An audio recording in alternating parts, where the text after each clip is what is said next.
Hi everybody. My apologies for it being a couple weeks since my last class. I was sick for about a week and a half, but I am feeling much better now. And it was my birthday this week. I just want to say thank you to everybody that messaged me and, through DMs and email. It was really wonderful. It's probably the most people I've ever heard from on my birthday, and it really made the isolation of not interacting with another human being for over a month now seem not quite so bad. So thank you so much for all of those really thoughtful messages. For my birthday, my mother got me this really amazing shirt of Ada Lovelace. It says "Cold Like a Girl." If you don't know who that is, you should definitely look her up. She was she was the first to really envision the modern day computer, like how numbers could represent ideas. So definitely look her up. So today I thought that I would do a funny something on point, which hopefully everybody has some of this now. I thought we could draw another white object that's cylindrical, going from drawing cubes and spheres. So today I thought we could all do a drawing of toilet paper together. So hopefully we all have some of this now.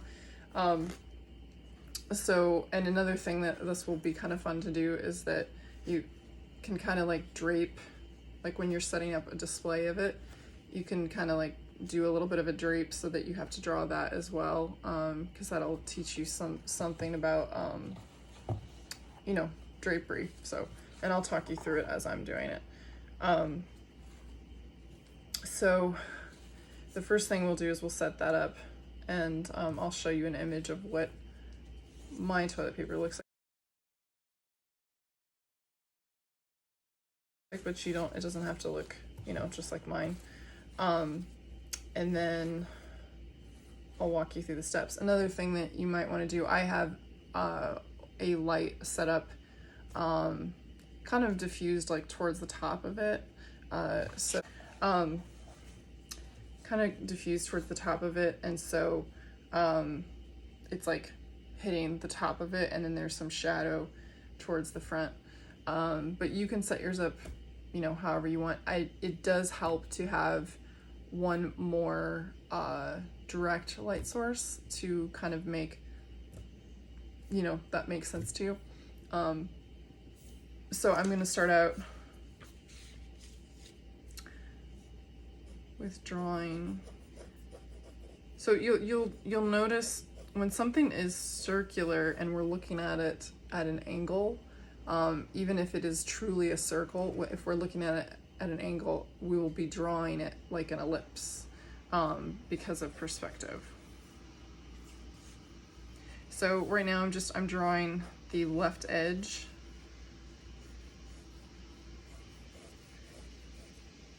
And then towards the bottom, very similar to what we drew with our sphere and our cube. Part of the darkest part is going to be where it touches the paper. And then you'll notice, if you have it set up to where you're gonna have it draping, I have mine draping around the right side.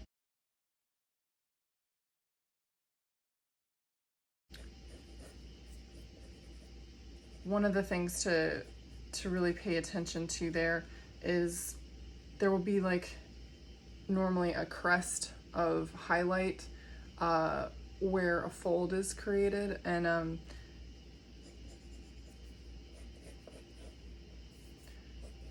okay, so we're gonna start with the left edge,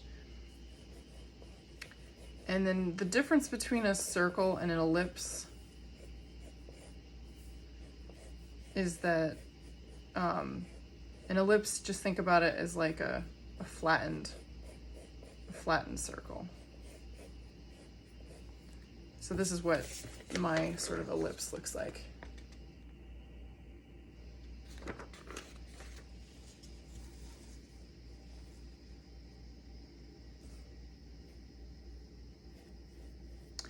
And then you're gonna have a very similarly shaped ellipse on the inside. And so one of the things that I think is, you know, really important to take note is, so I'm gonna just draw a little,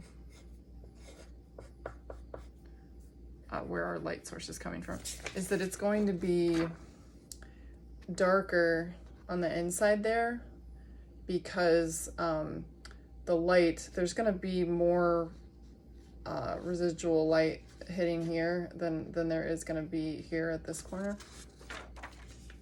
But it will still be pretty shadowed on the inside. And again, yours might look very different than mine. So one of the things that I encourage you to do is to really look, what's in front of you. And again, this doesn't mean that that's gonna make you the best artist or anything like that. It's just, it's interesting to try and create what already exists in our world to kind of understand more about it.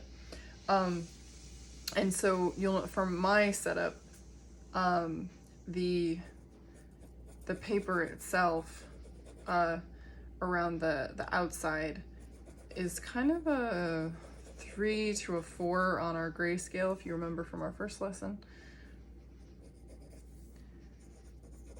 And then it gets pretty dark, like towards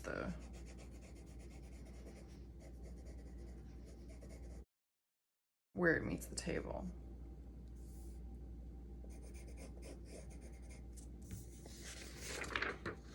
So you see. And again, some of these lines I will end up erasing towards the end to make them look more realistic.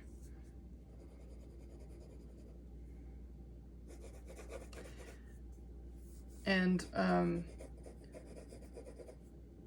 one of the other things I'll note is kind of the reverse of this ellipse on the inside.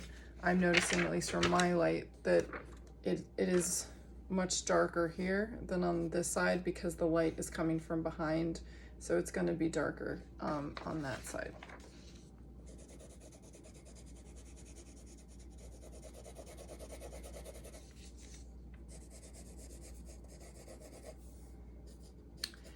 One of my favorite things to do is to draw drapery. It's really great practice.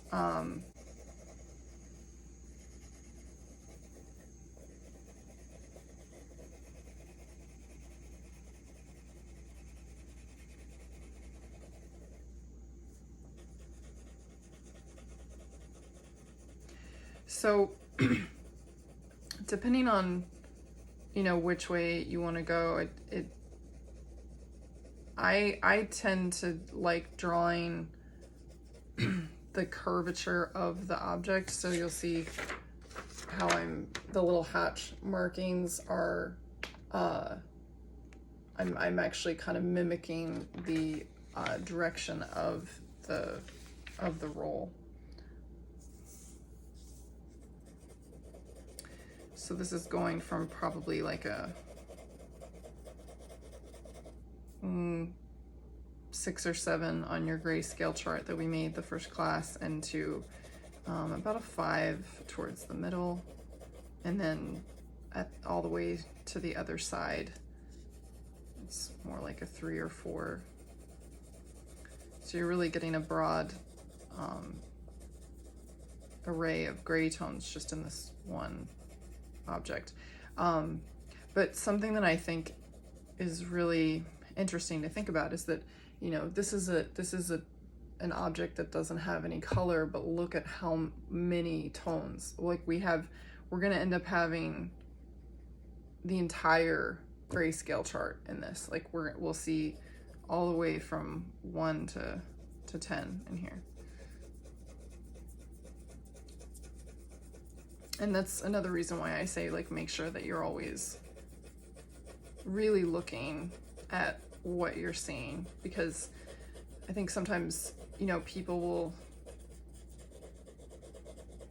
draw what they think they already know that they know about the object. Like if they, you know that something's white. Like you'll see this a lot of times with when beginners do portraits, and then they'll make like teeth like stark white, and then the irises, or the whites of the eyes will be like way too white. So sometimes when we know something about an element already, and we know that that is that color, then we have a hard time actually looking and being like, well, is that actually more like a 3 on the grayscale that goes to a 2, or you know what I'm saying? So with this, I would just encourage you to really look and forget that you know that it is a white object. So here is what I have so far. And again, if you can't see, here's where my light source is. It's kind of behind it and then coming in there. And I would say because the top of the roll is getting pretty direct light, that is gonna actually be all the same value, and completely the color of the paper, pretty like a 0 tone on the grayscale. So, and when we go back to do the drape, which is just so much fun, and I would even encourage you to maybe do a couple different drawings of how it's, you know, folding.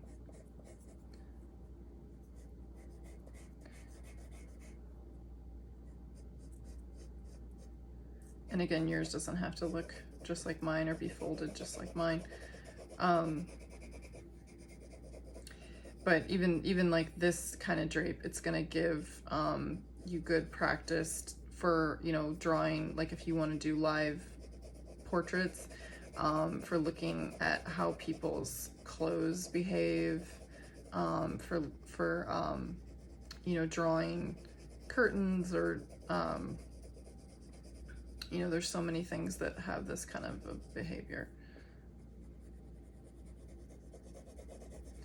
And so the first thing I'm really noticing here is that this little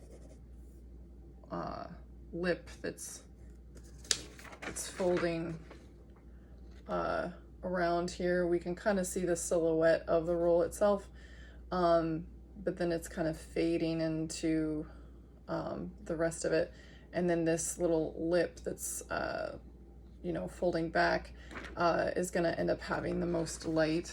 And like we talked about in previous lessons, while I do have these highlighted areas having outlines right now, we are going to want to go back and erase that, particularly for the portions that have you know, that are a 0 on the grayscale. So do you see how I just erased the top of that line of the roll, and it doesn't look like there's no top? You know, like your brain kind of just fills that in for you, and it looks way more realistic than if I had like a dark line outlining that edge. And that's another example of what we really have to be careful of looking for what we see instead of what we think we already know is there.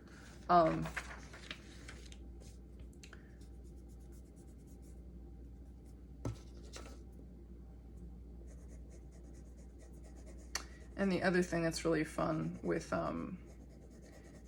drawing drapery is you get to do these different kind of shadows, and you'll notice that the kind of shadows that you get on drapery that's a little bit further away from the ground than like the roll that's just sitting there, is that you get sort of a more fun, dissipated shadow that, you know, is not as high contrast, but kind of goes away from the, here, I'll just show you what I'm talking about. So kind of like this, like how it's the shadow on the bottom. I probably didn't even make that dark enough. And that's a big difference. So that's a big difference between when there's something just directly on the paper like this. It's going to be very dark and going to be, or I'm sorry, not paper, table. It's going to be very dark, and it's going to be, you know, closer to the object itself, because there's not much, you know, space in between, and it's going to be darker because of that. But then this right here, since it's up off the page, it's going to have a much lighter shadow, and it's going further away. And that's kind of what I talked about in one of our earlier lessons about, you know, when light sources are farther away, or there's multiple light sources, it has the effect of the shadows looking dissipated.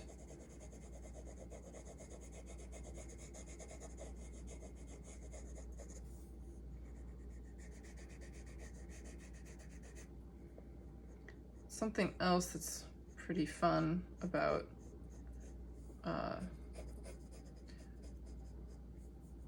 drawing drapes is when you have like a little lip like this, a little fold, that's going to create another very interesting shadow that's almost as dark, not quite, but almost as dark as the one that's hitting the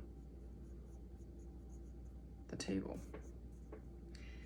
And I just love, the curve that fabric and folds make when they do fold like that, and I'm going to show you what that looks like,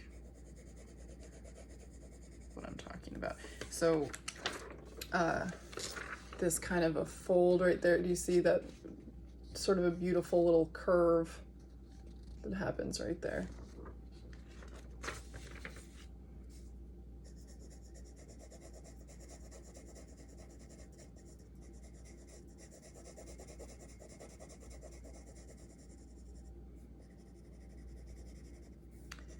And again, I just want to stress that, you know, some people find it very calming to, you know, draw realistically, but if you're somebody that, you know, you just want to do your own thing and doodle or whatever, that just because you can draw super realistically, it doesn't mean that you're, you know, like the most creative or the best artist or whatever. So I would really encourage, like, even if you are trying to become, you know, better at drawing realistically, that you also have a practice where you're just creating and you're not really thinking about the outcome. One of my favorite things for that is I think chalk drawing. If you're somewhere where you can do like chalk drawing on a sidewalk or something like that, I mean, that's great because that's something that's ephemeral. You don't get too attached to it. The whole family can do it. And, you know, I think adults should join in too, because, I mean, art can be one of the absolute best stress relief. I mean, I know for me, it's definitely saved my life many times.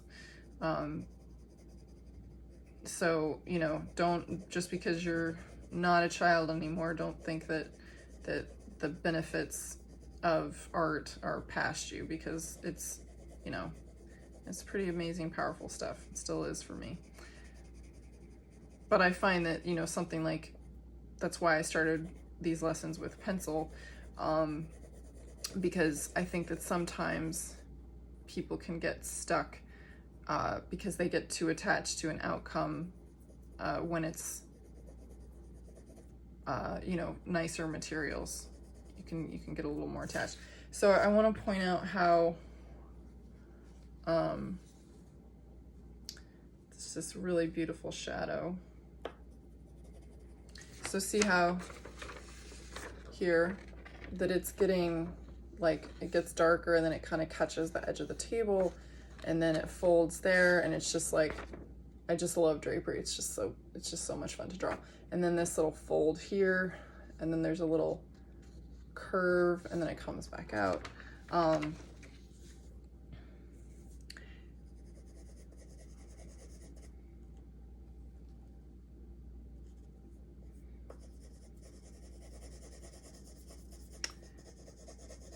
And then I think to finish this, what I'm gonna do, oh, and I wanna just mention too, if you've seen me continually using my finger, if this is something you wanna hang on to, I would suggest using like an old sock or a cotton t-shirt, because that's gonna, the oils on our hands cause things to break down over time. So if you really wanna save this drawing, I would suggest using that. But because I know this is just practice, then I'm not doing that. So one thing you might have noticed that I did was I went back and I erased those really dark lines that were on the edge there, and see how that makes it look even more realistic as well. And then I blended, you know, with my finger. We can see how this is kind of coming off the page there. But yeah, so there you have it.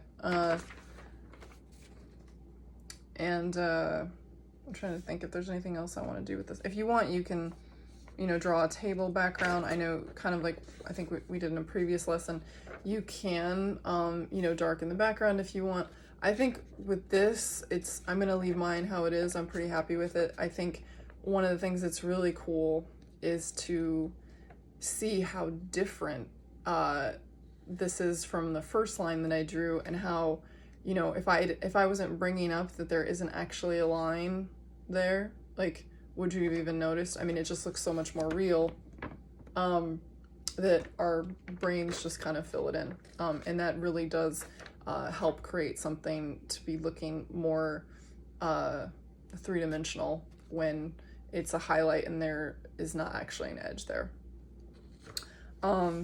So yeah, thank you guys so much for joining me again in a drawing class. And if you have any suggestions of things that you would like to learn, I'm going to be covering some more freestyle drawing things soon.